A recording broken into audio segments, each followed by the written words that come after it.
आज हम देखेंगे इंडियन फ़िलॉसफ़ी, वेस्टर्न फ़िलॉसफ़ी, जो पेपर 1 में पढ़ना है, और पेपर 2 में हमें पढ़ना है socio and political philosophy and philosophy of religion. ये इस दो पेपर के सिलेबस को हम आज अच्छे से देखेंगे। दोस्तों, इंडियन फ़िलॉसफ़ी में मैं इसका हिंदी उच्चारण भी करने की कोशिश करूँगी, और थोड़ा बहुत उच्चारण में अगर इधर उधर हो जाएगा तो मुझे आई एम रियली सॉरी, क्योंकि मैं इंग्लिश मीडियम से हूँ, लेकिन फिर भी मैं आपको हिंदी में भी पूरे अच्छे से समझाने की पूरी कोशिश करूँगी। दोस्तों, इंडियन फ़िलॉसफ़ी यानी भारतीय दर्शन, इसमें सबसे पहले हमें चरवाका की फ़िलॉसफ़ी पढ़नी है। चरवाका की फ़िलॉसफ़ी में theory of knowledge and rejection of transcendental entities पढ़ना है। इसमें मैं हिंदी में ही बता दूं कि इसका क्या मतलब है। दोस्तों, हिंदी में भी लिखना थोड़ा मेरे लिए टफ़ था, तो इसीलिए मैं बोल दूंगी हिंदी में, और मैंने कंटेंट इंग्लिश में ही रखा है, आप नोट कर सकते हैं। तो दोस्तों, चरवाका में इसका मतलब है ज्ञान का सिद्धांत, अतिर्य द्रव्य सत्यों का अस्वीकार। दोस्तों, ट्रांसीडेंटल एंटिटीज़ का मतलब यहाँ ये है कि ऐसी एंटिटीज़ या ऐसी दुनिया जो इस दुनिया से काफ़ी अलग है, काफ़ी दूर है, हट के है, और समटाइम्स कभी कभी हम जैसे कहते हैं कि गॉड जो है, हमारे भगवान जो हैं, वो ट्रांसीडेंटल वर्ल्ड में हैं, लाइक इन हेवन, या फिर जो ऐसा वर्ल्ड जो हमारे सेंस के बियॉन्ड है। ठीक है दोस्तों, जो दूसरा टॉपिक हमें पढ़ना है वो जैनिज़्म की थ्योरी पढ़नी है। आपको पता ही होगा, आर्ट एंड कल्चर में भी जैन की थ्योरी हमें पढ़नी है। हिंदी में इसका मतलब हुआ थ्योरी ऑफ रियलिटी, इंग्लिश में है, हिंदी में इसका हुआ सत्य का सिद्धांत।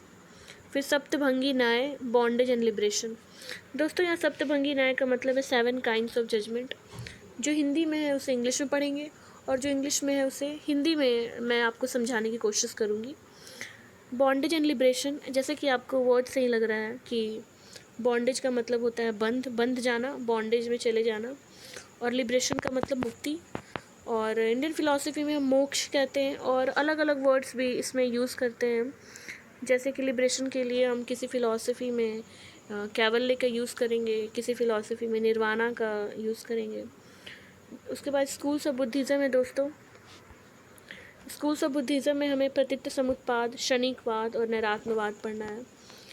प्रतीत समुत्पाद एक कॉजल थ्योरी है, तो इसमें भी देखेंगे क्या है, किस तरीके से बुद्धा ने मिडिल पाथ को एक्सप्लेन करने की कोशिश की है। क्षणिकवाद, जैसा कि आपको वर्ड से लग रहा है कि मोमेंट्री, जैसे कि बुद्धा ने कहा था कि हर चीज़ें मोमेंट्री है, क्षणिक है, हर क्षण बदलता रहता है, कुछ परमानेंट नहीं है। इसी थ्योरी पे बेस्ड हम नैरात्म्यवाद की थ्योरी भी देखेंगे। जैसे दोस्तों, नैरात्म्यवाद से आपको लग रहा है कि आत्मा है यहाँ पे, तो यहाँ पे सोल, नैरात्मा मतलब नो सोल करके कुछ आपको सेंस लग रहा होगा, तो नो सोल थ्योरी भी देखेंगे बुद्धा का। उसके बाद न्याय वैशेषिका देखेंगे। Nyaya Vaisheshika theory of category, pramana, theory of appearance, self, God, rebirth, liberation, atomistic theory of creation. मैं इसका हिंदी बता दूँ, इसका क्या मतलब है।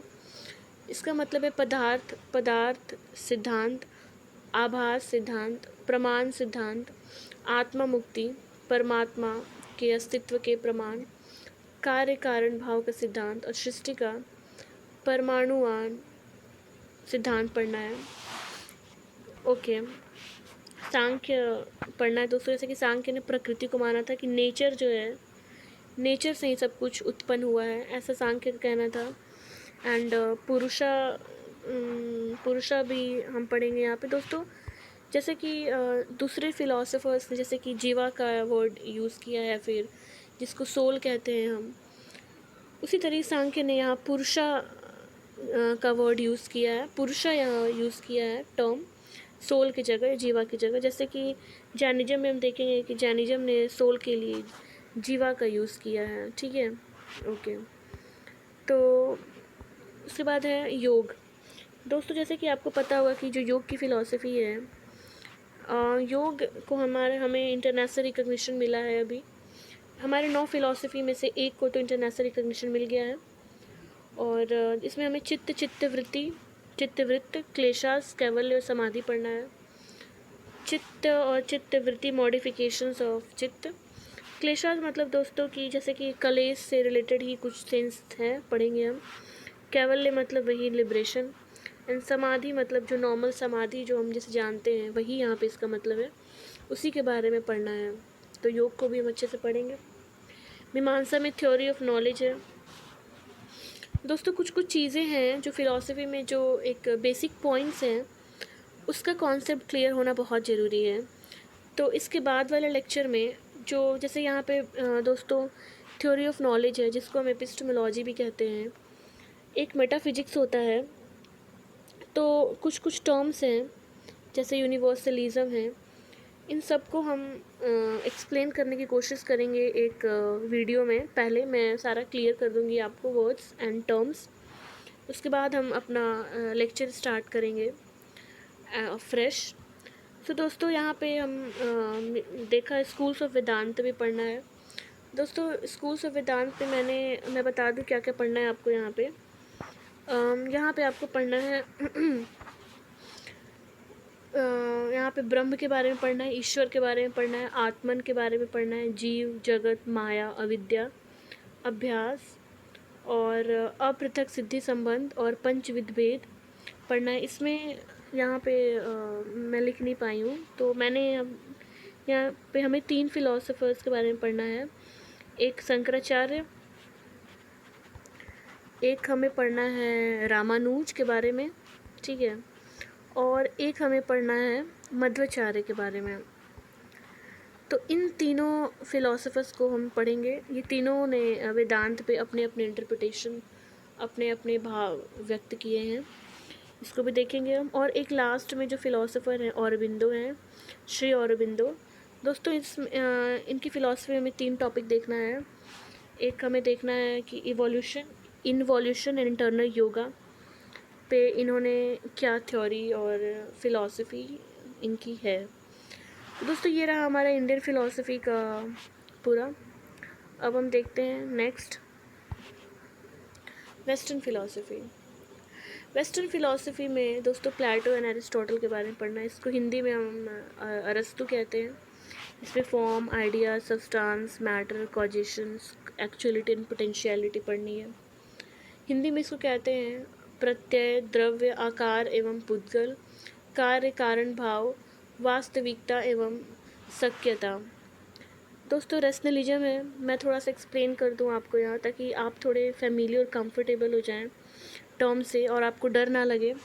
काफ़ी सिंपल है दोस्तों, बस आप टर्म्स पे ध्यान दीजिए, फिर आपका सारा क्लियर हो जाएगा। यहाँ पे वर्ड रेशनलिज्म है।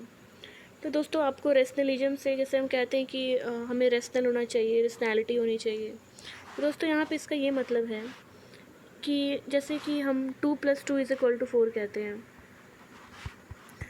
तो ये जो 2 + 2 = 4 है, ये हम कहीं भी चले जाएं ये कभी चेंज नहीं होगा। चाहे हम कोई भी थ्योरी लगाएं या फिर कोई भी मेथड लगाएं, 2 + 2 4 ही होगा, 5 नहीं होगा। तो दोस्तों ये मैथमेटिकल रीजनिंग है, तो ये इसमें आता है।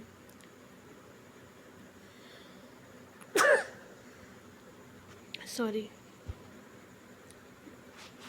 तो रेशनलिज्म में डिकार्ट और स्पिनोजा जो हैं ये इस फिलॉसफी को मानते हैं, फॉलोअर्स हैं।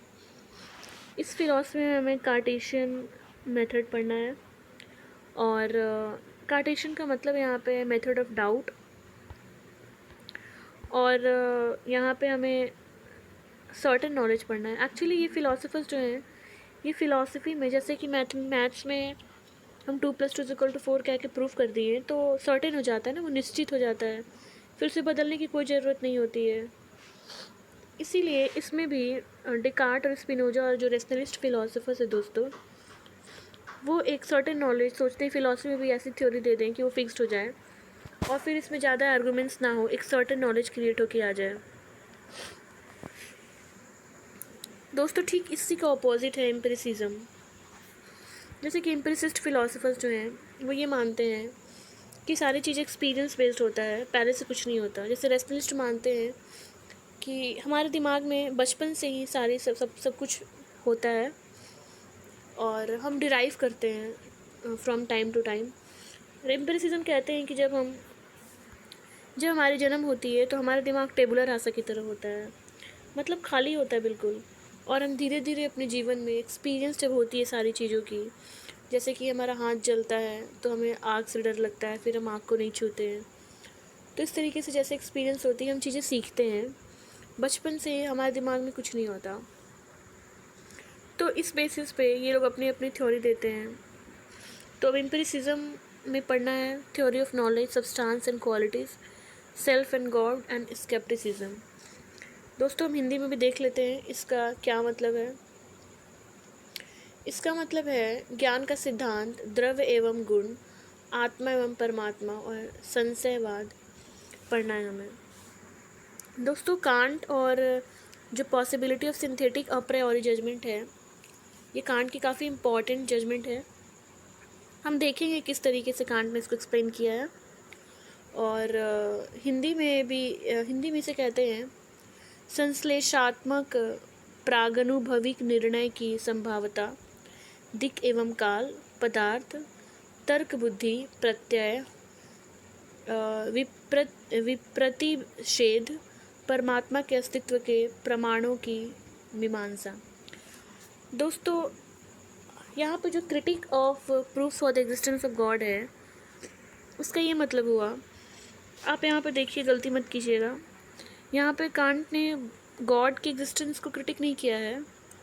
उन्होंने जो एम्पिरिसिस्ट और जो रेशनलिस्ट जो हैं, जिस तरीके से भगवान को, गॉड को प्रूफ करने की कोशिश कर रहे हैं, एक प्रूफ करने की नहीं कोशिश कर रहा है, तो वही कांट ने कहा था कि ऐसा नहीं होता है। एक्सपीरियंस और मैथ्स और साइंस दोनों इम्पॉर्टेंट है, और आप प्रूफ मत दीजिए।